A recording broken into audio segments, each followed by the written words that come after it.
How to present yourself in front of others to be respected. Close your eyes for a moment. Imagine walking into a room full of people. Some speak confidently, some laugh freely, some command attention without even trying. And then there is you. Maybe you feel nervous, maybe you feel invisible, maybe you wonder, will they respect me? Listen carefully. Respect is not about having perfect English.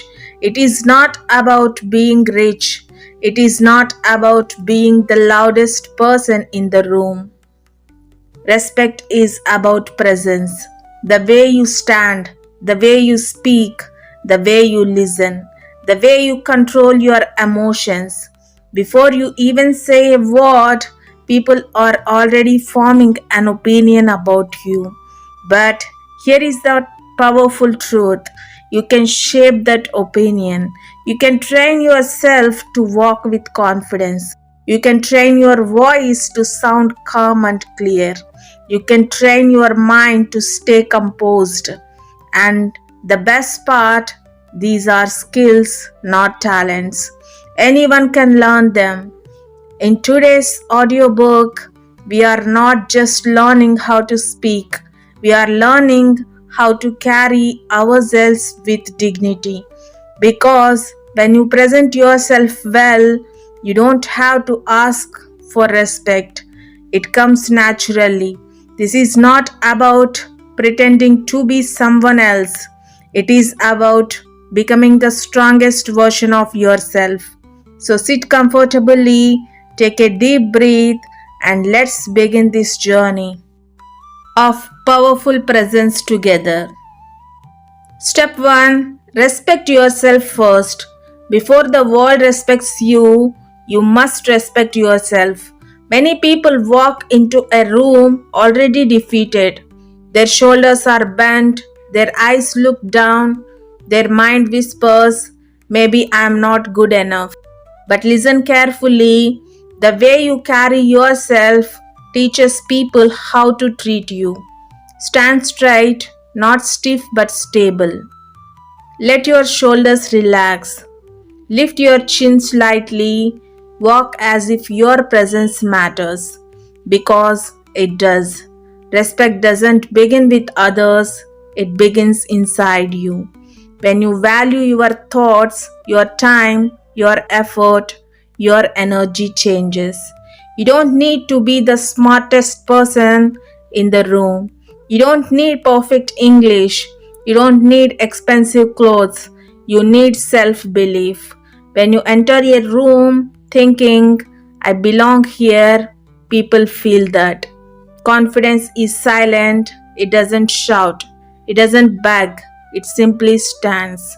And when you respect yourself, the world slowly learns to do the same. Step 2. Speak clearly, not quickly. Many people think speed means intelligence. They rush their words, they swallow their sentences, they speak fast to hide nervousness. But power is not in speed, power is in clarity. When you speak slowly, you show control. When you pause, you show confidence. When you finish your sentence calmly, you show strength. Take a breath before speaking. Let your words land. Even simple English becomes powerful when spoken clearly.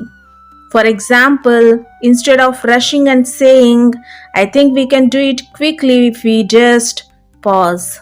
Say, I believe we can do this step by step. See the difference. When you speak slowly, people understand you better. You make fewer mistakes. You look more confident. Silence is not weakness. Pauses are not failure. They are signs of control. Speak like your words matter because they do. Step 3. Dress neatly, not expensively. Respect is not about brands. It is about neatness. You may not have luxury clothes. You may not wear costly watches, and that's completely fine. But ask yourself, are my clothes clean? Is my hair neat? Do I look organized? Your appearance sends a silent message before you speak. It says, I care. When you present yourself neatly, people subconsciously think this person values themselves.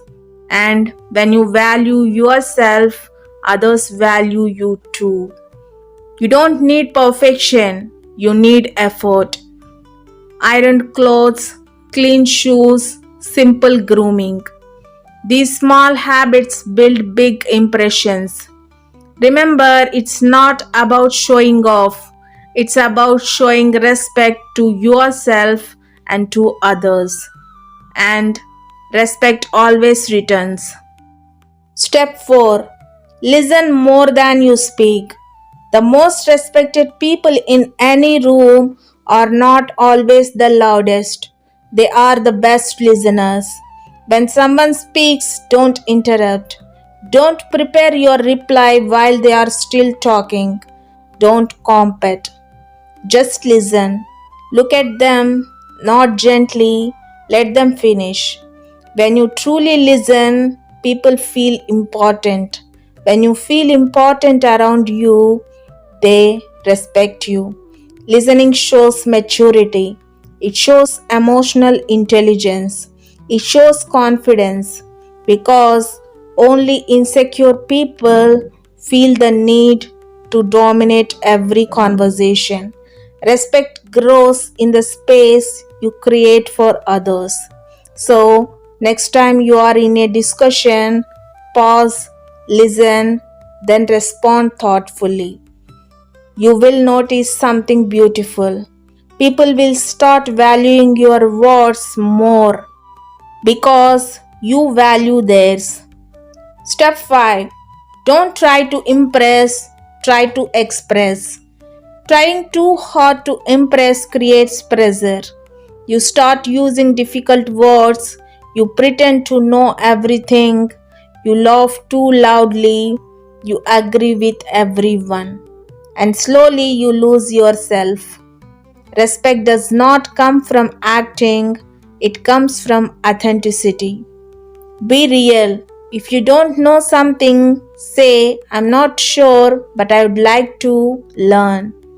That sentence alone shows strength. When you express honestly, people trust you, and trust creates respect. You don't need to be extraordinary, you need to be genuine. Calm presence, clear thoughts, honest words. That is powerful. The quiet person who speaks truthfully often commands more respect than the loud person seeking attention. So stop trying to impress, start expressing who you truly are. Step 6. Control your emotions. Nothing destroys respect faster than uncontrolled anger.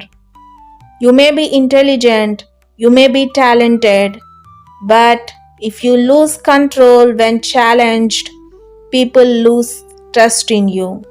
When someone disagrees with you, pause, take a breath, respond, don't react.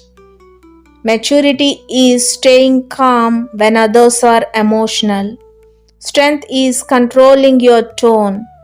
Power is choosing dignity over ego. When you stay calm during conflict, people see leadership in you. They think this person is stable, and stability earns respect. Remember, anyone can shout, anyone can argue, but not everyone can stay composed. Emotional control is silent strength, and silent strength is unforgettable. Respect is not demanded, it is demonstrated through posture, through speech, through listening, through honesty, through emotional control. You don't need to change who you are. You only need to present the best version of yourself. Fluency is powerful, but character is unforgettable. Your presence matters. There was a young man named Arjun. He was intelligent, hardworking, responsible. He read books, he completed tasks on time, he had ideas, good ideas. But in meetings, he disappeared. When he sat at the conference table, his shoulders curved slightly forward. His hands stayed under the table. His eyes stayed on his notebook. When he spoke, his voice was low, fast, uncertain. Sometimes someone interrupted him mid sentence. Sometimes nobody responded at all. And slowly something painful started happening inside him. He began to believe maybe my ideas are not good. Maybe I am not leadership material. Maybe I am not meant to be noticed. Every meeting felt like a reminder that he was small. But one evening, after a particularly frustrating day, he asked himself a powerful question. Is the problem really my knowledge or the way I present it? That question changed everything. He didn't decide to become louder. He didn't decide to become aggressive. He didn't try to change his personality. He decided to change his presence. The next time, Arjun tried something different. Before entering the room, he paused, he straightened his back, he lifted his chin slightly, he took a slow breath. When he sat down, he placed his hands calmly on the table, not hiding them. When someone else spoke, he listened carefully. And when it was his turn, he didn't rush. He spoke slower than usual. I believe we should consider another approach. He paused. Silence filled the room. For the first time, nobody interrupted him. He maintained eye contact, not staring, not challenging, just steady and calm. He finished his point, and something surprising happened. Someone said, "That's actually a good idea." It was a small movement, but for Arjun it was huge. Over the next few months, he continued practicing, standing straight, preparing his thoughts before meetings, speaking clearly instead of quickly, making gentle eye contact, staying calm even during disagreements. He didn't become a different person. He became a composed version of himself, and gradually people began turning toward him when he spoke. They asked for his opinion. They waited for him to finish. Same knowledge, same intelligence, same personality, but different presence. Arjun finally understood something powerful. Respect does not come from shouting. It does not come from dominating. It comes from composure, from clarity, from calm confidence. And the most beautiful part, anyone can learn it, including you. Now you'll get more clarity about how important presenting yourself is. Her name was Meera. She was a quiet girl in college. Simple clothes, soft voice, kind heart. But her classroom was not always kind. Some classmates laughed when she answered. Some boys whispered jokes when she walked past. Sometimes they imitated her voice. Sometimes they rolled their eyes when she spoke. At first, she told herself, "It's okay, just ignore it." And she did. Day after day, she endured quietly. She sat in the second row, not too front, not too back. She avoided eye contact. She kept her shoulders slightly bent.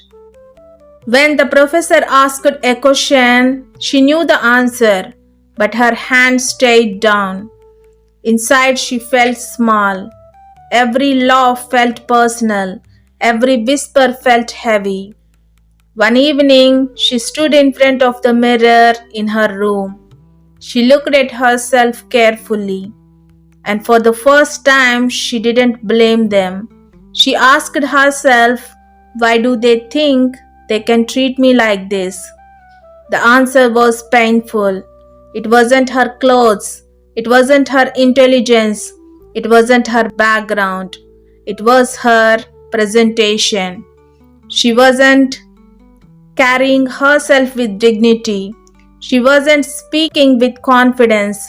She wasn't showing courage. She realized something powerful. People don't always bully because you are weak. Sometimes they bully because you appear unsure of yourself. And that night, something changed inside her. Not anger, awareness. The next morning, Mira did something different. She didn't buy new clothes. She didn't change her personality. She changed her posture. She stood straight. She walked into the classroom with steady steps. Not fast, not nervous, just calm. When someone whispered, she didn't look down. She looked forward. When the professor asked a question, she slowly raised her hand. The room became quiet. She stood up. Her heart was beating fast, but her voice wasn't. Yes, ma'am, she began clearly. She spoke slowly. She maintained eye contact. She finished her answer without rushing. And then one of the boys tried to make a comment. This time Mira didn't ignore it. She turned toward him calmly and said, if you have something to say, please say it respectfully. We are here to learn. No shouting, no anger, just firmness. The classroom froze. No one had seen this version of her before. There was no fear in her eyes, no apology in her tone, only dignity. That day something shifted. The laughter reduced, the whispers stopped, the jokes faded, not because she fought, but because she stood. From that day onward, people began listening when she spoke. They included her in discussions. They treated her differently. She hadn't changed who she was. She had changed how she presented herself. And she understood a lifelong truth. Confidence doesn't mean being loud. Courage doesn't mean being aggressive. Dignity doesn't mean being proud. It means standing tall in your own worth. And sometimes the world starts respecting you the moment you decide to respect yourself. Maybe you saw a little bit of yourself in Mira. Maybe you have been that quiet person, that underestimated student, that voice people ignored. Let me tell you something important. You are not disrespected because you are incapable. You are not ignored because you are unintelligent. Sometimes the world responds to the energy you present. When you shrink yourself, people assume you want to stay small. When you avoid eye contact, people assume you lack confidence. When you stay silent forever, people assume you have nothing to say. But the truth is, you have value, you have thoughts, you have strength. The question is, will you show it? Standing up for yourself does not require anger. It requires awareness. It requires dignity. It requires courage. And the moment you decide, you will not disrespect myself anymore, the world slowly adjusts. Remember Meera, she didn't change her personality. She didn't fight loudly. She didn't become someone else. She simply stood tall, and that was enough. So, wherever you are right now, in a classroom, in a workplace, in a room where you feel invisible, straighten your back, lift your chin, speak clearly, and let your presence say, I deserve respect, because you do. This is Echo English, where we don't just improve English, we improve the way we carry ourselves in life. Keep learning, keep growing, and never make yourself small for anyone.